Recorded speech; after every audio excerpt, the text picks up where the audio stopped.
Sobat Smatrik, selamat datang di Smatrik on Air. Your vibe, your flight, your impact. Jadi di sini tuh kita bakal ngobrol santai tapi berbobot, mengudara dengan kreativitas, dan tentu saja mendaratkan inspirasi buat banyak orang. So, fasten your seatbelt karena kita siap buat take off. Let's go! Nah Sobat Smatrik, kalian pasti sudah penasaran kan siapa narasumber utama pada episode kali ini? Yuk kita sambut Kakanda Duta Anak Kabupaten Takalar tahun 2025. Halo kakak-kakak. Halo. Kak, ada gak sih rasanya kalau biasanya nanya-nanya, sekarang gantian ditanya? Biar Sobat Smatrik makin kenal, mari dong kita kenalan ulang dengan kakak-kakak kita. Nah, mulai dari saya dulu ya. Iya kak. Halo Sobat Smatrik. Hai kak. Perkenalkan, nama saya Vista Sakinah Hijriah. Saya akrab disapa Vista. Saya bersekolah di UPT SMA Negeri 3 Takalar. Dan saya juga sekarang itu duduk di bangku kelas 12. Dan alhamdulillah sekali saya diamanahkan menjadi Duta Anak Kabupaten Takalar tahun 2025. Nah, baik Kak Vista. Baik, perkenalkan nama saya Muhammad Hidayat, akrab disapa Yayat. Sekolah di UPT SMA Negeri 3 Takalar. Sekarang duduk di bangku kelas 12 dan alhamdulillah menjabat sebagai Duta Anak Kabupaten Takalar tahun 2020.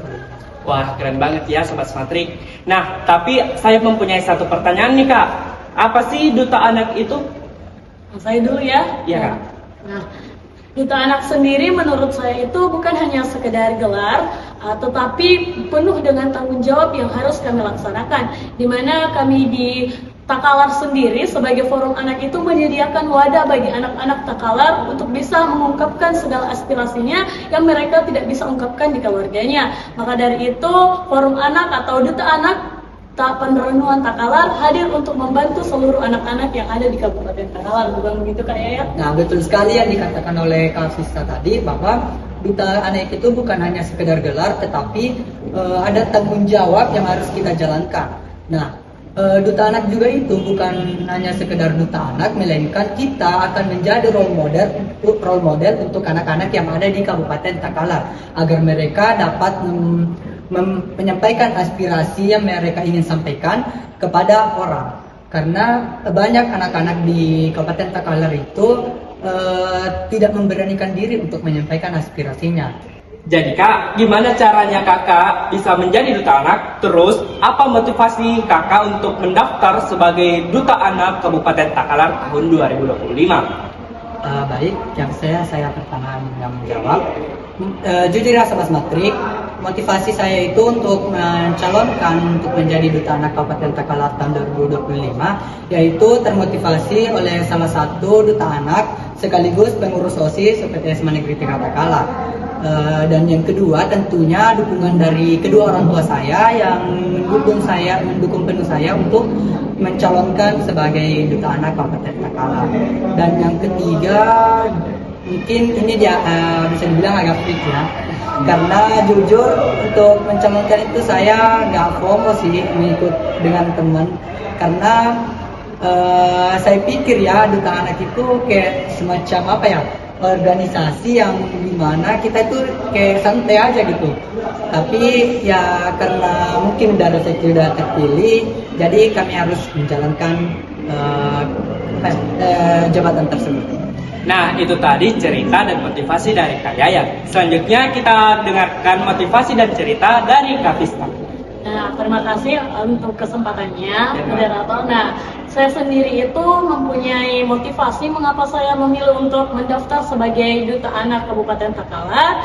Karena pertama-tama saya itu sebenarnya tidak tahu apa sebenarnya itu Duta Anak. Tetapi ada salah satu demisioner OSIS saya yang mengajak saya, yang memberikan motivasi atau aspirasinya yang ada di Duta Anak, sehingga saya sangat tertarik untuk memasuki yang namanya Forum Anak Penerangan Takalar. dan juga saya langsung mendaftar sebagai duta anaknya. Nah, tak luput juga dari beberapa dukungan seperti dukungan orang tua, teman-teman, dan juga senior-senior saya, itu membuat minat atau saya lebih bersemangat untuk bisa mendaftar di Duta Anak. Dan alhamdulillah sekali, tahun 2025 ini saya terpilih untuk menjalankan amanah sebagai Duta Anak Kabupaten Takalar. Nah, itu tadi cerita dan motivasi dari kakak-kakak Duta Anak Kabupaten Takalar tahun 2025. Terus Kak, pada saat terpilih, gimana perasaan kakak? Apakah kayak campur aduk gitu? Nah, baik, saya yang gantian ya, saya selanjutnya menjawab pertama. Nah, untuk perasaannya waktu saya terpilih itu tentu bisa dikatakan ada tangis, ada juga bahagia. Mengapa? Karena saya sangat tidak percaya bahwa saya bisa terpilih sebagai Duta Anak Kabupaten Takalar, apalagi saingan saya itu bisa dikatakan sangat luar biasa sekali potensinya. Mungkin di antara saya dan teman-teman saya yang mendaftar itu luar biasa semua potensinya. Sehingga pada saat saya terpilih, saya sangat bahagia dan juga terharu karena bisa diberikan amanah sebagai Duta Anak Kabupaten Takalar tahun 2025. Dan jujur saya juga merasakan hal-hal seperti yang dirasakan oleh Kak Vista. Halnya itu campur aduk gitu. Ada rasa senang, ada rasa deg-degan gitu menjalankan tanggung jawab, karena Duta Anak ini bukan tanggung jawab yang bisa dibilang ini tanggung jawabnya besar karena mencakup Kabupaten Takalar. Dan yang kedua tentunya bahagia juga sih karena bisa menjabat sebagai Duta Anak Kabupaten Takalar tahun 2025. Itu aja sih. Baik, Sobat Smatrik, selanjutnya kita bakalan masuk ke sesi penutup.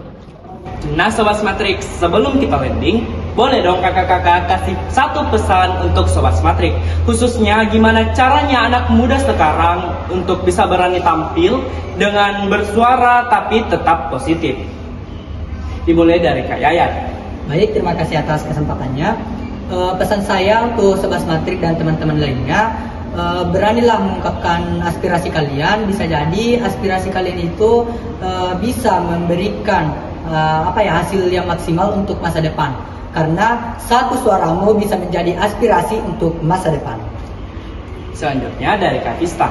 Nah, untuk saya sendiri itu saya cuma ingin memberikan satu pesan untuk seluruh teman-teman yang menonton podcast ini, dimana yaitu jangan pernah takut teman-teman. Betul sekali yang dikatakannya Kak Yayat, apabila kita seorang anak muda yang berani untuk mengeluarkan aspirasi kita, selama aspirasi kita itu benar, tidak salah, maka jangan pernah takut teman-teman, karena satu suara teman-teman akan mempengaruhi bagaimana masa depan teman-teman di suatu saat nanti. Oke, itu tadi pesan dari kakak-kakak. Nah, semoga bisa jadi penyemangat buat Sobat Smatrik yang juga pengen aktif dan berani tampil. Terima kasih juga untuk Kak Yayat dan Kak Vista, yang dua mantan host yang pernah menjadi narasumber utama kita pada episode sebelumnya. Dan makasih juga buat Sobat Smatrik yang udah dengerin episode spesial ini. Nah, Sobat Smatrik, sampai jumpa di episode berikutnya. Tetap semangat, tetap berkarya, dan tetap mengudara. Smatrik on air, your vibe, your fly, your impact. Bye. Bye.